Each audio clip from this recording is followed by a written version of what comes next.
During this season of Pokemon Go, we were given a timed research that will award us with a Master Ball if we're able to complete all of the tasks before November 21st.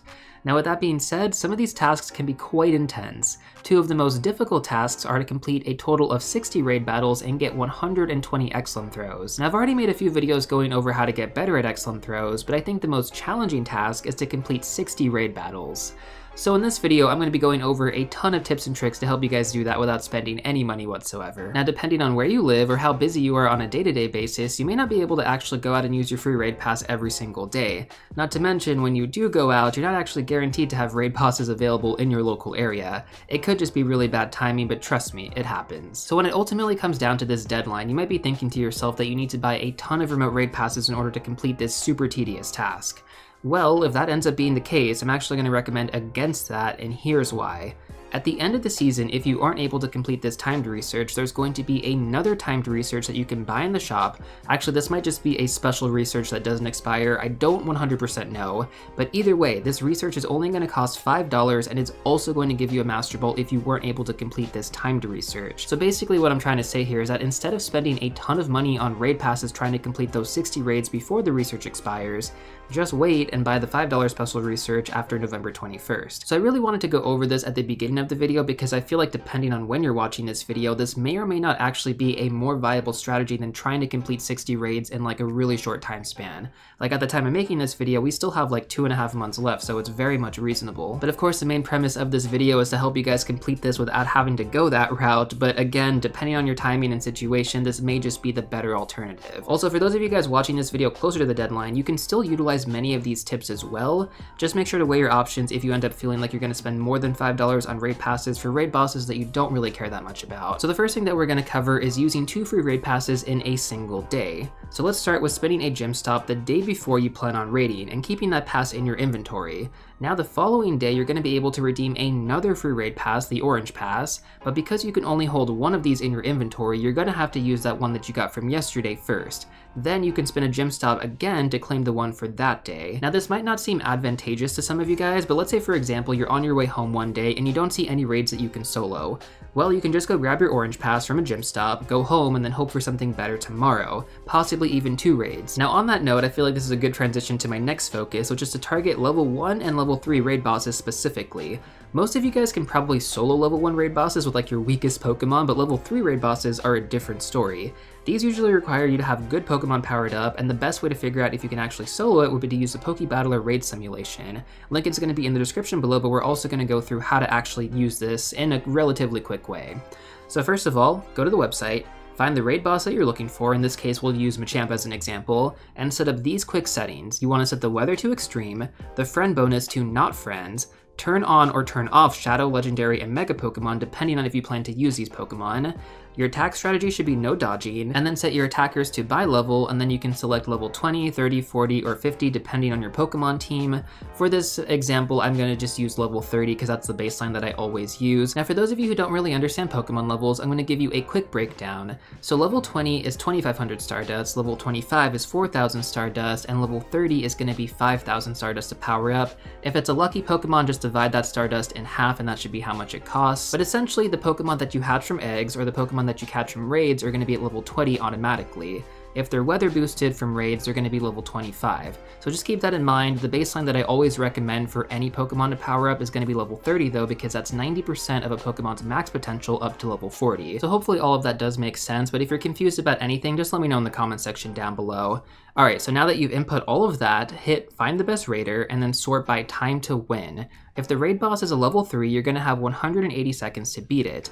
If the raid boss is a level 5 or a Mega Pokemon, you're going to have 300 seconds to beat it. Now the goal here is to beat the raid boss without relobbying, as this causes the raid boss to regenerate a lot of health. So in order to check if you can actually do this, pay attention to the win time and the number of feints. Now if we take a look at this Machamp right here, we can see that it's only going to require 2 level 30 Mewtwo with Confusion and Psystrike. and you're gonna beat it in roughly 103 seconds, leaving you 77 seconds left over. Now with that being said, this is just a quick baseline to help you guys figure out if you can actually solo something, but feel free to customize the settings even more depending on what your other conditions are in your area. So for example, if you have windy weather, your Mewtwo is actually going to do more damage because of the weather boost, resulting in an even faster win time, and if you're raiding with a friend, you're going to have a friendship damage boost as well. Now just because level 1 and level 3 raid bosses are the easiest, it doesn't mean that you can't also focus on taking down level 5 and mega raid bosses as well.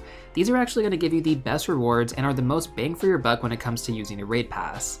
The thing is, they usually require a lot of trainers to take down, and not everybody has a community of raiders ready to go. So what do you do in this situation? Well, you can use PokeGenie. This app has actually been a godsend for free-to-play players and remote raiders. Like, despite the remote raid pass limitations that were put into effect earlier this year, a lot of players still continued to raid a lot, especially when it came to new shiny raid bosses. So anyways, going back to our main point in this video, which is to complete these raids without spending any money, we're mainly just going to focus on the hosting aspect of this, and we'll talk about remote raiding a little bit later on, but that's more of like a last resort. So first things first, go ahead and create an account with PokeGenie and then add your information. This is basically just your trainer name and your trainer code. This app doesn't pull any information directly from Pokemon Go. It is 100% safe. Next, take a screenshot of the raid boss in your local area. Then go to the raid section and select host. From there, upload the screenshot. Now from this point, it's going to go ahead and start a lobby, and depending on the demand for the raid boss, it may be immediate that the lobby gets started, or you might be put into a queue. The best time to get interest, in my opinion, is usually the first few days of a new raid boss. Anyways, once your lobby fills up, you're gonna have to go in and add everyone onto your friends list. Once you do that, join the raid, select invite, and then add all those trainers to the raid. Then go back to PokeGenie, select that you've actually invited all the trainers, and then they're gonna get notified. Now you can go back to Pokemon Go and wait to see if everybody joins. If you have 5 people, you're usually good to go, but if only like 4 people join, maybe even just 3 people join, and you don't feel that strongly that you can actually take down the raid boss, like let's say for example it's Kyogre and it's a super difficult raid boss, I would leave the raid before the 20-second mark. This is just raid etiquette to let the other players know to jump out and not waste a raid pass. Your raid pass is only going to get used once the raid battle actually starts, but not while you're in the lobby. So if you jump out early enough, it's going to signal to the other players like, hey, we don't have enough players, jump out. Keeping that in mind though, most of the time things do go fairly well on PokeGenie because they do have a solid point system, and if you jump out too often or if you like host incorrectly too often, you're going to get banned from using their service, which in my opinion, I haven't really seen that happen to anybody. Most people do get the hang of this after a few raids. I rarely run into any issues myself, and it's usually like one player who doesn't join, but there is another trick that you can actually use to get more players to join your raid, because you can only invite up to 5 players, right? But with the relobby trick, you can actually invite up to a total of 10 players. So let me explain how this works. Basically go through the normal process of inviting people from PokeGenie, and then as soon as like 1 to 2 of them join, leave the raid, wait 10 seconds, then join the lobby again, and then you're now gonna have the option to invite 5 more trainers. So now you can invite people from your friends list, like your more active raider friends, and maybe they join, maybe they don't join, maybe like 1 person joins, but that's like an additional person to help you take down the raid boss, which definitely makes a difference. Before PokeGenie, I honestly wasn't doing raid bosses that often, but once they added this in, and even with the remote raid pass like limitation, there's still a lot of people who do these raids. And if you have like a popular raid boss, like Turtonator is really popular right now because everyone wants that shiny, you can just invite people to that raid, and like I guarantee there's going to be people who join on PokeGenie, and it's not going to take long to actually go through those queues. So at this point in the video, hopefully you guys are feeling a bit more confident to get some of these raid battles done, but the final raiding aspect that I'm going to take a look at is going to be remote raid battles. Now these specific raid passes actually had their price increased earlier this year, and in my opinion they're not really worth buying anymore in the shop unless you really want to raid something.